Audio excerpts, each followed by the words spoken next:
Young girls with big dreams, working long and hard for a shot at Olympic glory. They put their training and their trust in the hands of top coaches, only to be betrayed in a most intimate and destructive way. Tonight, a scandal unfolds. Dozens of highly regarded swim coaches across the country guilty of sexual misconduct with vulnerable young girls. But what happens when these coaches are caught? Chief investigative correspondent Brian Ross reports.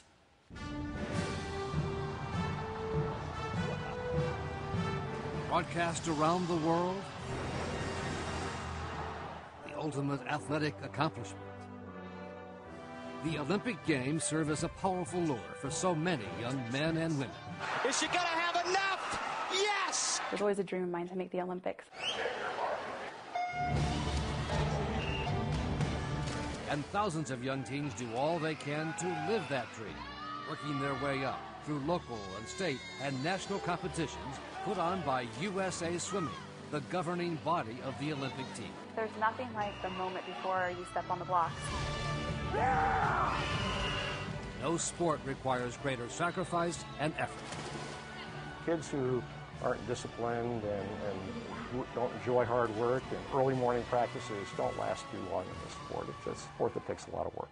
And it also takes the right coach. Someone, so swimmers and parents thought, like Brian Hinson of Kokomo, Indiana, one of dozens of USA Swimming coaches whose coaching skills have helped to hide a dark secret. He was a very good coach as far as making swimmers faster. Brooke Taffnager was a high school swimming star in Indiana. She and her parents say they put their trust in Coach Brian, hoping he could help her make the Olympic trials and earn a college scholarship. You trust what your coach is telling you because they're your coach. You just kind of do what they say. So Brooke never really questioned why her coach steered her to a special locker and shower area. It turns out that Hinson had placed hidden cameras in the locker rooms of 2 pools where he coached and secretly videotaped Brooke and other girl swimmers in the nude as they changed and showered. Brooke's mother and father were called by police and FBI agents to identify their daughter in the hidden locker room camera shots. I saw my daughter, and I got to tell you, it hurt. Coach Brian Hinson was sentenced to 33 years in prison in a case that a 2020 investigation has found is far from unique in the world of American swimming. In the last 10 years, some 36 swim coaches, including Hinson, have been banned by the USA Swimming Organization because of sexual misconduct, including these men, a rogues gallery of swim coaches who have brought a huge black eye to the sport. I've been coaching for 27 years, and this has been an ongoing problem for all 27 years of it. For all 27 years? Absolutely. Come on, you! Ken Stopkati, Swim Coach of the Year in Indiana last year, says the problem of coaches' sexual misconduct with young swimmers is no secret in the sport. What you're describing seems to be a culture of sexual misconduct?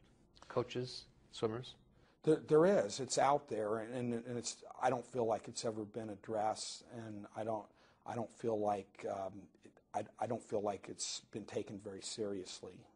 Stopkati says he was told by the state swimming board not to speak about the issue to reporters, and a few hours after our interview, he was told he had been put under investigation for allegedly changing the times for some of his swimmers, which he denies and says is meant to silence him.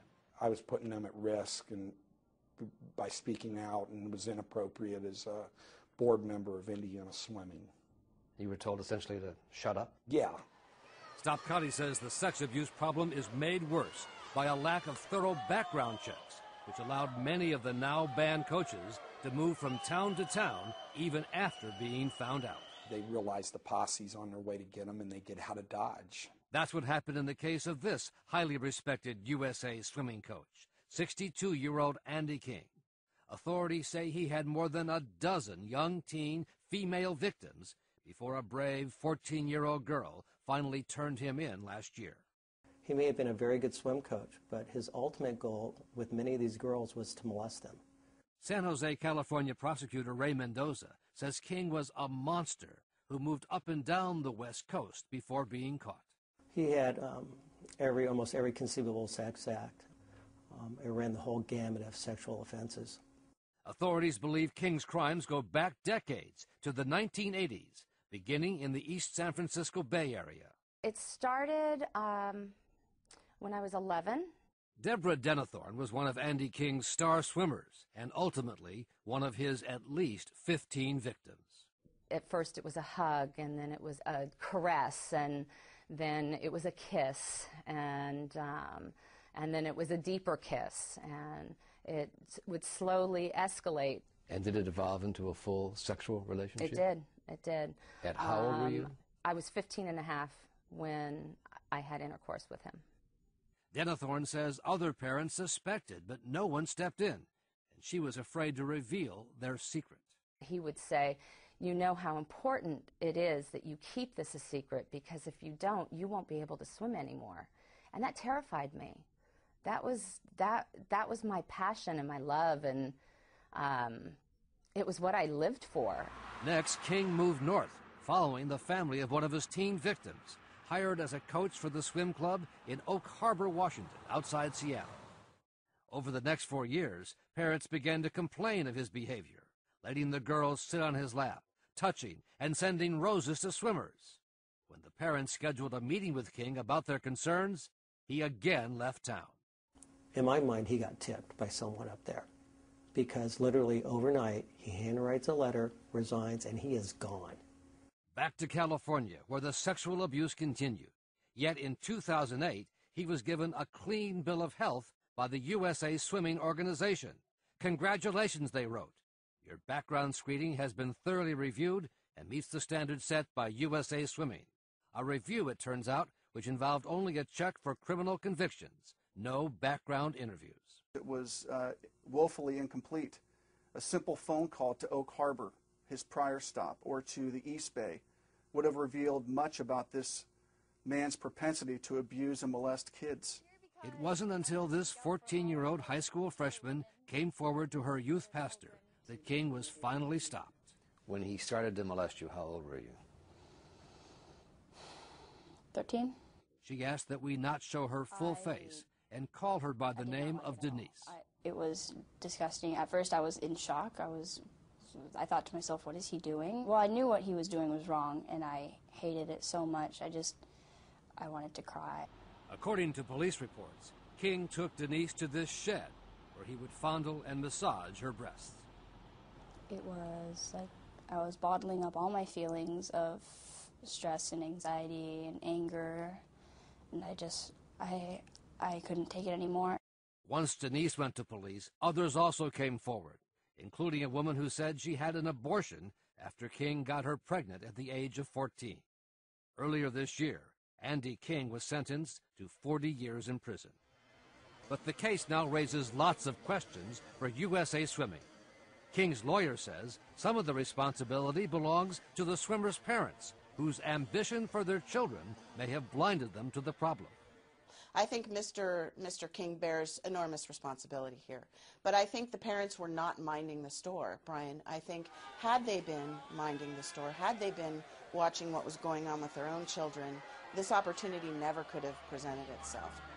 But parents in San Jose, California and elsewhere say they were let down by USA Swimming, which could have and should have done more to discover and check out King's background. Michael Phelps once again making it look easy. For the people in charge of the U.S. Olympic swim team, millions of dollars in corporate sponsorships and television contracts depend on the reputation of the sport and its coaches and swimmers. Another gold medal for America's Michael Phelps. They become cultural figures today, so that's helped us get more publicity for the sport and more television coverage for our events, and it's attracted many more kids into the sport as well. When a London tabloid published this photo last year of Olympic gold medal winner Michael Phelps appearing to smoke marijuana, USA Swimming Executive Director Chuck Welges moved quickly to suspend him for 3 months. In the sport of swimming, we have very strict guidelines and controls on the environment. But in cases of alleged sexual abuse involving dozens of USA Swimming coaches, no organization wants to be known as having that kind of a problem, and I believe again, in my opinion, it's been swept under the rug.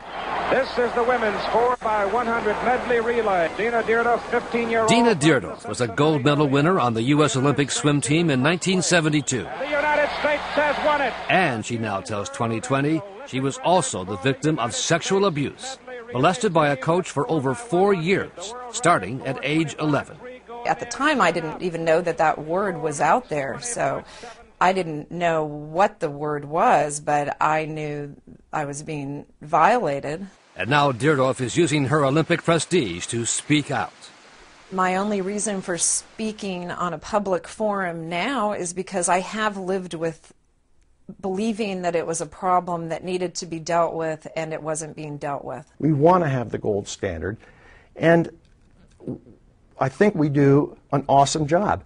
I don't think we're perfect. The 36, and these are just pictures of some of them. When we showed Welgus mugshots of some of the 36 now banned coaches, he said it was only a small fraction of his 12,000 member coaches. I don't want to be the one to sit here and say 36 is not too many. 1 is too many. But this is not just a problem that's isolated to one sport. But 36 must seem like a whole lot then. 36 does seem like a whole lot. 100 is even more. 500 is even more. Would you seek to minimize it? I'm not seeking to minimize it. You're seeking to accentuate it, though. Sexual misconduct. Yet Welgus seemed much more candid in a speech to swim coaches last year, recorded on audio tape and obtained by 2020, describing the issue as a big problem that has reporters focusing on USA Swimming. This happens almost every week. We get calls at the office. I get informed about it. One of my greatest fears is someone's going to start linking all this together. Almost every week. I may have overstated, but I was overstating to make a case and to make a very strong statement to our coaches that this is something that they have to be concerned about. But in a series of lawsuits brought by sex abuse victims and their parents, USA Swimming is accused of failing to conduct better background checks and being more concerned with its public image than its abusive coaches. I think they're blinded by the donations they receive, their national image, and the results they're obtaining.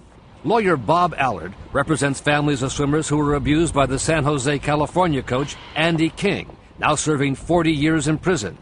They rely upon U.S. Swimming to develop the procedures and to screen them. And when someone like Andy King has a stamp of approval, volunteer parents pretty much say that he's good to go. He's qualified. We would love to keep individuals like Mr. King out of our sport, but no system is perfect. What I can tell you is that any time and every time that someone has brought forward a complaint about a coach who has acted inappropriately, that complaint is immediately turned over to legal counsel, and immediately an investigation is conducted. Not true, says Lori Sharp. She says until she contacted 2020, USA Swimming had failed to investigate complaints she heard from her 18-year-old daughter about a 42-year-old swim coach. As a teenager in her senior year, there was inappropriate texts, sexual, nasty texts, a lot of heavy flirting on his part. He crossed the line many times. I recall speaking to Lori Sharp, right, and I recall very succinctly informing Ms. Sharp that if she has a complaint, she needs to put it in writing. Lori Sharp says that's what she did, and she showed 2020 emails she sent to Welgus last year. Did you investigate this? I turned that over to our legal counsel to conduct an investigation. And? I'm not sure what the result of that investigation was. This is more than 4 months ago. And in that I'm time... still not sure what the results of that investigation were. Can you find out for us? Absolutely. Lori Sharp says she finally heard from USA Swimming about 3 hours after we interviewed its executive director.